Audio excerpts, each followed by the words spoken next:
two questions from that mic. First, one sister, the sister after that can ask the second question. Good evening, sir. I'm Dr. Kalpana.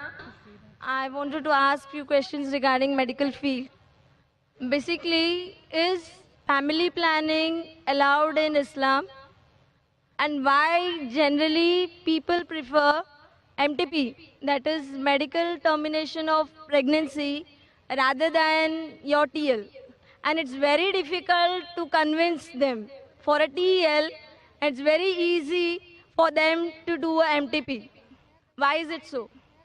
Sister being a medical doctor, she has given some short forms, MTP, TL, which may go bouncer to the most of the audience, but I being a medical doctor, I know what she's meaning. Sister asked a question about the concept of family planning in Islam and why it's easier to convince the Muslim to do MTP, means medical termination of pregnancy, rather than TL. TL means tubal ligation. That is a permanent method of family planning. So I'll club both together. As far as family planning is concerned, it's a very big concept, planning the family. And mainly people plan the family and they want to prevent having children, etc. So what does Islam say about this? As far as family planning is concerned, all permanent methods, whether it be tubal ligation, TL, what you mentioned, whether it be vasectomy, any permanent method of family planning in Islam is prohibited. Secondly, any abortion, any MTP, medical termination of pregnancy, it is prohibited because you're killing a life, unless it is a danger for the life of the mother. If the mother's life is in danger, that maybe she has multiple cesarean sections, and if the doctors say that she has had 4 or 5 cesarean sections, one more cesarean section means detrimental to her life, or she has some heart problem and she cannot take the strain of undergoing one more pregnancy. So in this case, the Islamic Sharia says, let a small loss take place to prevent a big loss. The life of the mother is more important than the life that is going to come in this world. In this situation, these methods can be used as a last resort. Any permanent method, whether it be tubal ligation, whether it be vasectomy, whether it be medical termination of pregnancy, only in these cases. Any other cases, it is not allowed.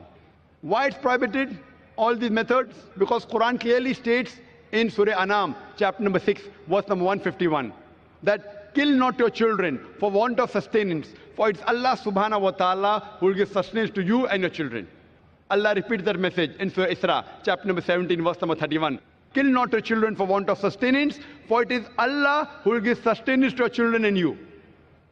For killing of children is a major sin. So based on this, killing any human being is prohibited. Even the life that's going to come in this world, all types is prohibited. As far as the other temporary methods are concerned, there are different opinions in the scholars. First, the most common is the copper T. Now, in copper T, when I was in the medical college, I was taught that it is a contraception. But what happens in the copper T? The ovum and the sperm have already joined to form the zygote. But the copper T prevents the zygote from clinging on the uterine wall, on the wall of the womb of the mother. So it is nothing but a very early abortion. So Islamically, those people who know about the medical science, even copper T is prohibited. As far as there may be difference in the other temporary method, whether it be condom, whether it be other method, once a person came to the Prophet and told him that I used to do uz, that is coitus interruptus. I have to stop the act so that the fluid doesn't enter the body of the wife. And the Prophet was silent.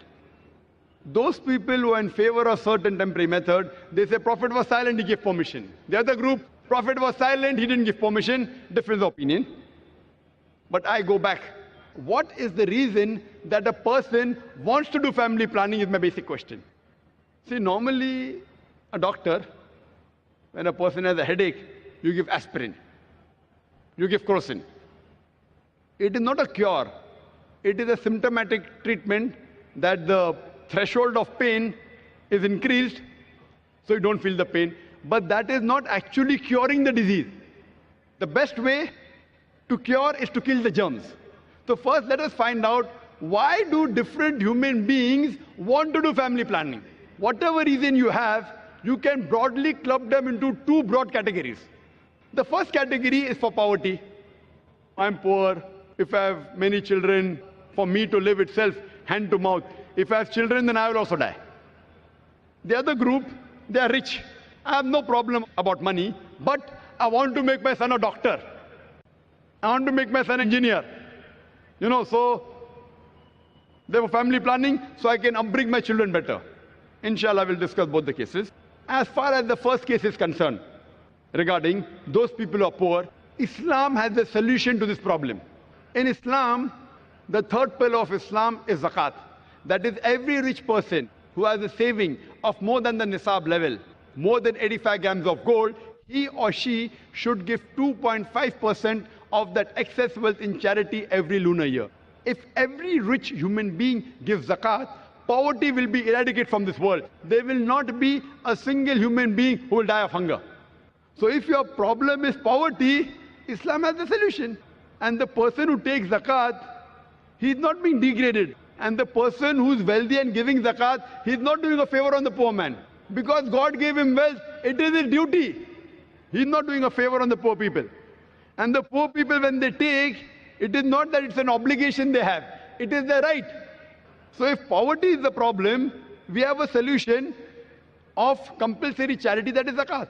If every rich human being in the world gives charity, poverty will be eradicated. There will not be a single human being who will die of hunger.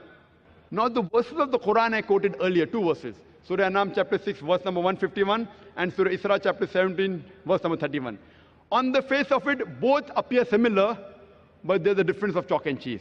The first verse of Surah Anam chapter 6 verse number 151 says, "Kill not your children for want of sustenance, for it's Allah subhanahu wa ta'ala who will give sustenance to you and your children." Surah Al-Isra chapter 17 verse number 31 says, "Kill not your children for want of sustenance, for it's Allah subhanahu wa ta'ala who will give sustenance to your children and you." The order is reversed. First verse says, "You and your children." Surah Isra says, "Your children and you." On the face of it, it's the same. Now, why does Allah subhanahu wa ta'ala reverse the order? Everything has a hikmah behind it. So the scholars, the mufassirin, what they say, the first verse, Surah Anam chapter 6 verse number 151, refers to the poor people. If we have more children, even I will die and even my children will die. So Almighty God says, don't worry, kill not your children for want of sustenance. It is Allah that will give sustenance to you and your children. The first verse refers to the poor people. The second verse for the rich people, I've got no problem of money, but if I have spacing, if I have less children, I'll make them doctors, I'll make them engineer. So Allah says, kill not your children for want of sustenance. It is Allah will give sustenance to your children and you. Order is reversed. Now what is the solution for people who are rich? That's the second category. Just for your knowledge, I would like to tell you that I am the fifth child of my parents. If my parents would have done family planning, I wouldn't have been here. Do you think I'm a boon or a bane for society? In the world, in society, best profession, doctor, medical doctor. Best is medical doctor, nothing better than that. Alhamdulillah, even after being the fifth child, I became a medical doctor. But I became a doctor to serve humanity, but when I found a better profession, Allah says in Surah Fussilat chapter 41 verse number 33, وَمَنْ أَحْسَنُ قَوْلًا مِمَّنْ دَعَا إِلَى اللَّهِ وَعَمِلَ صَالِحًا قَالَ إِنَّنِي مِنَ الْمُسْلِمِينَ. Who is better in speech than one who invites to the way of thy Lord, works righteousness, and says that I am a Muslim? When I found a better profession, I changed from a doctor of body to a doctor of soul. If I was a medical doctor, I am surely there is more than 1 lakh people here. They wouldn't have come for my talk. They have come because I've changed from a doctor of a body to a doctor of soul. I'm asking you, I'm the fifth child of my parents. Am I a boon or am I a bane for society? People have a misconception that if you have less children, you can have spacing and you can bring them up well. If you check the list of all the Nobel Prize winners and people who have got awards, best in world, best in science, best in sports, they aren't the first child. They are not the only children. Some may be. Some are second child, some are third, some are fifth. It's mixed. It's a misconception. Allah subhanahu wa ta'ala has given a natural method of spacing. In Islam, the moment a child is born, the mother should breastfeed the child. But today in modern world, they don't want to breastfeed because it spoils their figure. The best food, according to medical science, that you can give to your child is the breast milk. And if you breastfeed your child, automatically there is lactation amenorrhea. You being a doctor, you know, there's lactation amenorrhea. That means she will not conceive. Though it's not 100% safe, but the chances she'll conceive is very little. So automatically, Almighty God has given spacing. And population, sister, it is not a bane, it is boon. You know, we say in our country in India, hum do, hamare do. We two and our two. एक के बाद अभी नहीं, दो के बाद कभी नहीं. After one, not now, after two, never. So these are slogans in India because Indian government doesn't know how to take care of the population. If you go to America, the children wear a t-shirt. I am my father's tax saver. The more children you have, the less tax you have to pay. You go to Australia, you go to Canada. The moment a child is born, the government gives them allowance. Every child, every month you get allowance. So the government of US, Canada, Australia, they're encouraging population. Why is the government of India discouraging? So it's problem with the government policies, it is not with population.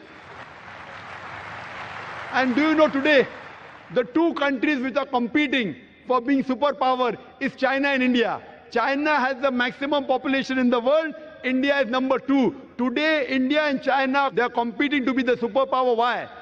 Because both of them have got manpower. When I say manpower, it means human power. It includes the women also. China and India have got human power. That's the reason today you find America coming here to invest money. You find the Westerners coming to invest money here. You see the stock marketing going high. Why? Because of population. So population, it is a boon, it is not a bane. So even if you want to make your children doctors and engineers, don't think, you never know, your 5th child may become a doctor or your 2nd child. It is not that if you have more children, then you can space them better. Now there's a 3rd category, a unique category. Once someone told me, Brother Zakir, I'm rich. I'm not bothered about bringing up children. You know, I'm rich, so no problem of money. And I'm not bothered about making my son a doctor or engineer. I want to enjoy life. 3rd category. So I told him, even for you, if you want to enjoy life, the best is marry early, have children early, so that you can retire early. You know, there are certain communities in India, you know, Gujaratis and all, they marry early, 19, 20, 21. They have children immediately. By the time they reach 35 to 40, their children, they are on the seat of the business. So at the age of 40, they can retire. They retire at the age of 60 and 70. At the age of 40, their children are taking care of their business. They can enjoy life. So even if you want to enjoy life, marry early, have children, relax, and enjoy life. Therefore, personally, as far as my opinion is concerned, I believe with those group of scholars. As far as family planning is concerned, Allah says in the Quran, in Surah Al-Imran, chapter number 3, verse number 54, Makaru makarallahu wallahu khairul makirin. They planned and plotted. Allah too planned. Allah is the best of planner. So if you think you can plan the family better, you're most welcome. I leave the planning of the family in the hands of a creator. It is the best. Hope that answers the question. Thank you, sir.